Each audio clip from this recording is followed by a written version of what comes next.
Iran ने Israel के साथ जंग के बाद पहली बार सैन्य अभ्यास किया है। ओमान की खाड़ी और हिंद महासागर में हुए इस अभ्यास ने ये साफ संदेश दिया है कि ईरान भविष्य में किसी भी हमले का सामना करने के लिए तैयार है। इजराइल के साथ 12 दिन चले युद्ध के बाद ईरान की नेवी ने पहली बार सैन्य अभ्यास किया है। स्टेट टीवी प्रेस की रिपोर्ट के मुताबिक इस सैन्य अभ्यास का नाम सस्टेनेबल पावर 1404 दिया गया है। नौसैनिक अभ्यास के दौरान ईरानी नौसेना ने महज 1 मिनट में 11 मिसाइलें दागी। ये मिसाइलें ओमान की खाड़ी और हिंद महासागर में समुद्री लक्ष्यों पर दागी गईं। 12 दिनों के युद्ध के दौरान इजराइल ने ईरान के एयर डिफेंस सिस्टम को पूरी तरह ध्वस्त कर दिया था और कई परमाणु ठिकानों को भी निशाना बनाया था। ऐसे में ये सैन्य कवायद ईरान के लिए अपनी सैन्य ताकत दिखाने और दुश्मनों को चेतावनी देने की कोशिश मानी जा रही है। नौसेना ने दिखाई मारक क्षमता।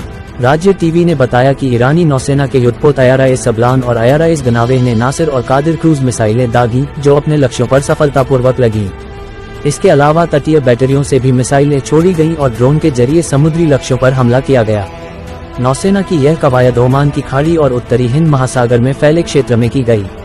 रूस के साथ अभ्यास के बाद ईरान का संदेश।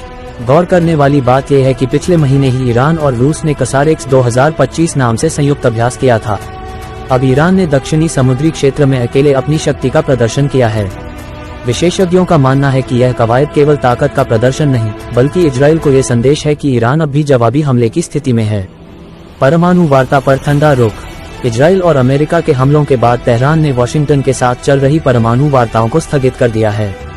हालांकि ईरान ने यह भी स्पष्ट किया कि वह संयुक्त राष्ट्र परमाणु निगरानी एजेंसी से पूरी तरह नाता नहीं तोड़ेगा। एपी की एक रिपोर्ट के मुताबिक ईरान के रक्षा मंत्री ब्रिगेडियर जनरल अजीज नसीरजादेह ने कहा कि देश ने अपनी सेनाओं को नई मिसाइलों से लैस कर दिया है। उन्होंने चेतावनी दी है कि दुश्मन की किसी भी नई साहसिक कार्रवाई का मुंहतोड़ जवाब दिया जाएगा।